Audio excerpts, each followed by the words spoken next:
तो दोस्तों कैसे हो सभी। आई होप सभी अच्छे होंगे।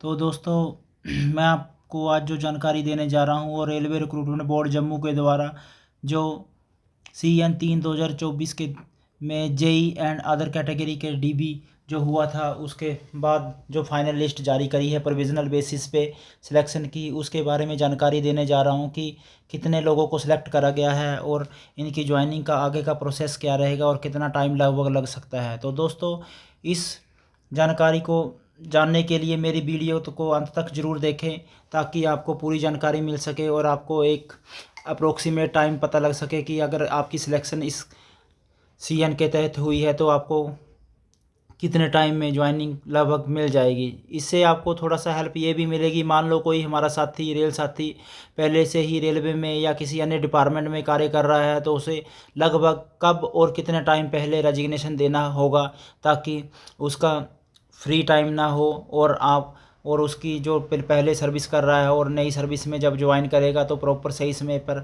हो सके ताकि नई रेलवे में जब भी ज्वाइन करे तो प्रीवियस सर्विस का भी उसको पूरा बेनिफिट मिले और साथ ही साथ उसको ज़्यादा वेट भी ना करना पड़े और सीनियरिटी लूज़ भी ना हो। क्योंकि दोस्तों जैसे ही आप किसी नौकरी को छोड़ के कि अन्य रेलवे में ज्वाइन करोगे या इस CN के तहत ज्वाइन करोगे तो आपको जो ऑफ़र लेटर दिया जाएगा उस पीरियड के अंदर ही आपको ज्वाइन करना पड़ेगा।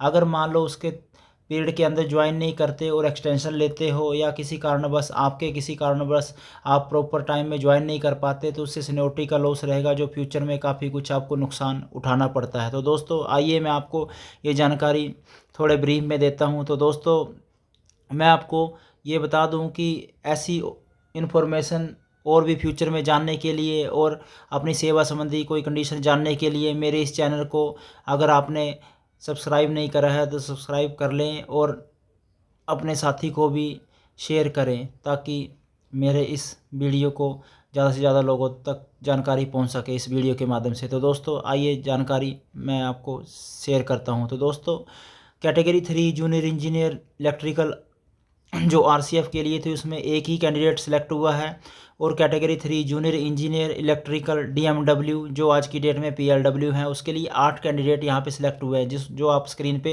रोल नंबर देख रहे होंगे।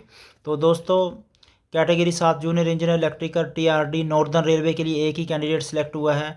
जैसे कि आप देख पा रहे होंगे ये जो है ये कैटेगरी है और कैटेगरी वाइज यहाँ पे सामने दिया है कि किस किस कैंडिडेट की किस किस रेलवे में सिलेक्शन हुई है जो आपको जानकारी मिलेगी। Category number 9 junior engineer civil P-वे एंड ब्रिज नॉर्दर्न रेलवे के लिए 12 कैंडिडेट की सिलेक्शन हुई है।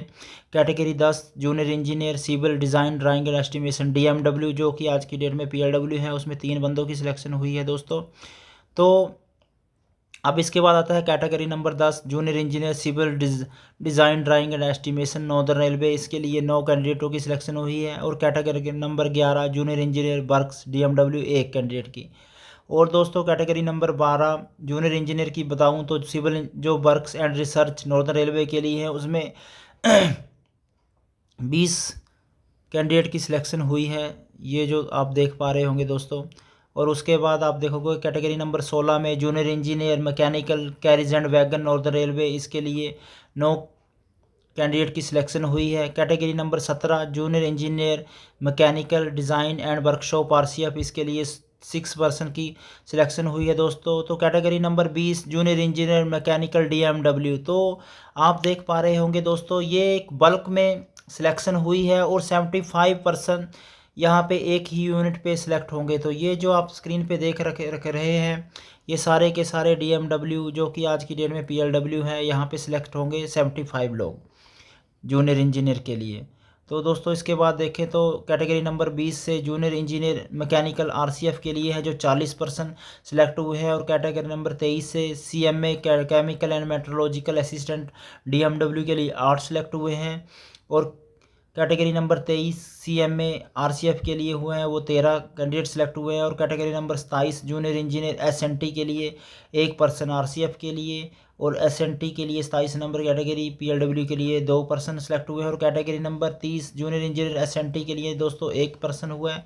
और वहीं DMS डिपो मटेरियल सुपरिटेंडेंट की बात करें दोस्तों तो इसमें 13% PLW के लिए सिलेक्ट हुए हैं, जो आप ये ब्रैकेट में देख पा रहे होंगे। तो दोस्तों इसके बाद आपको मैं बता दूं DMS के लिए है, और कैटेगरी नंबर DMS के लिए RCF के लिए केवल 2 कैंडिडेट का सिलेक्शन हुआ है। तो दोस्तों ये तो था कि कितने कितने पर्सन किस किस कैटेगरी के लिए सिलेक्ट हुए हैं और कौन कौन सी रेलवे इनको अलॉट हुई है।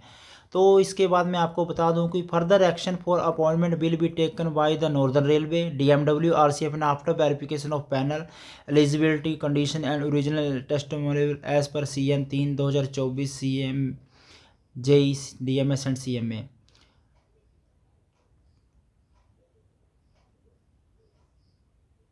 तो इसमें यह भी बताया कि candidate shall be inform accordingly by the office of the personal chief personal officer northern railway Baroda house New Delhi PCPO RCF Kapurthala and PCPO DMW Patiala. Okay, तो उसके बाद इंपॉर्टेंट इंस्ट्रक्शन है। तो इसमें कैंडिडेट को इंस्ट्रक्शन दी गई है कि इसमें ये मेरे को बोला गया कि the result is provisional and does not in any way give any right to the candidate for appointment in the railway. This will be reserve the right to cancel modify the result in case of inadvertent error or typographical mistake.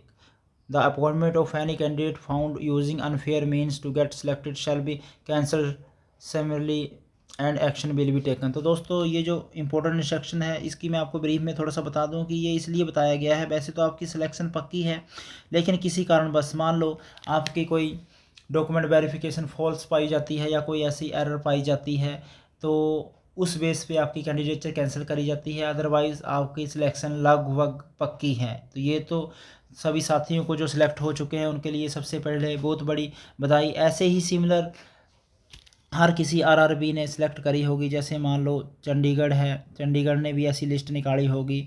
तो दोस्तों जैसे जम्मू ने निकाली है वैसे कोलकाता ने भी निकाली होगी, ऐसे जो भी डिवीज़न है उनको सिलेक्ट अलग अलग से निकली होगी। तो दोस्तों अपनी अपनी साइट पे जहाँ पे आपने इसके लिए पोस्ट के लिए अप्लाई करा जिस RRB से, वहाँ पे जाकर आप चेक कर ले दोस्तों, ताकि आपको भी अपना रोल नंबर चेक कर पाएँ कि DB के बाद आपकी सिलेक्शन हुई है और की नहीं हुई है। ये तो दोस्तों था आपके रोल नंबर और उसका।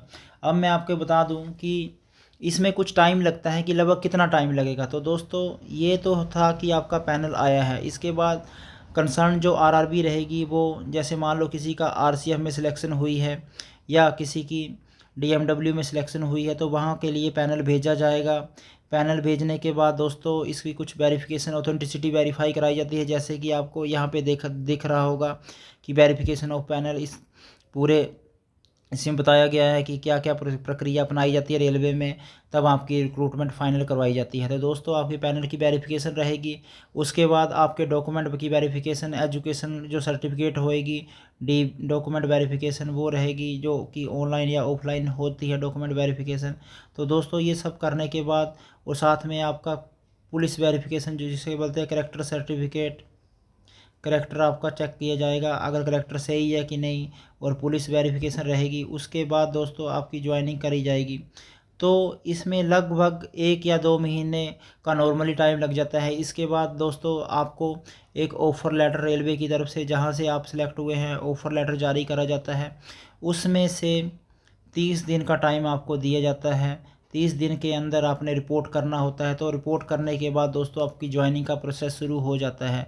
तो दोस्तों ये तो थी एक बेसिक सी जानकारी आपको कि आपका क्या क्या इस सिलेक्शन के बाद रहेगा। तो दोस्तों इसमें कुछ टाइम लगता है, क्योंकि पुलिस वेरिफिकेशन जब आपके वहाँ पे भेजी जाएगी कंसर्न DM को, तो पुलिस वेरिफिकेशन में भी टाइम लगता है। फिर उसके बाद जो आपके डॉक्यूमेंट रहेंगे जिसके बेस पे आपकी सिलेक्शन हुई है, जो RRB में आपने दिए थे, उसकी वेरिफिकेशन रहेगी। ये सारे डॉक्यूमेंट होने के बाद आपकी दोस्तों एक ज्वाइनिंग का प्रोसेस शुरू हो जाएगी। तो दोस्तों इन सब चीज़ों के साथ साथ आपको क्या क्या डॉक्यूमेंट ज्वाइनिंग से ले आने होंगे या क्या क्या डॉक्यूमेंट की ज़रूरत पड़ेगी, वो भी इस चैनल में वीडियो बताई गई है। वीडियो के माध्यम से मैंने यहाँ पे जानकारी दी गई है। तो दोस्तों इस चैनल को जिन्होंने पहले सब्सक्राइब नहीं करा है वो सब्सक्राइब कर लें, ताकि फ्यूचर में भी आपको और अच्छी जानकारी मिल सके। तो दोस्तों धन्यवाद। इस मेरी वीडियो को ज़्यादा से ज़्यादा लाइक और शेयर करें। Thank you, thanks a lot.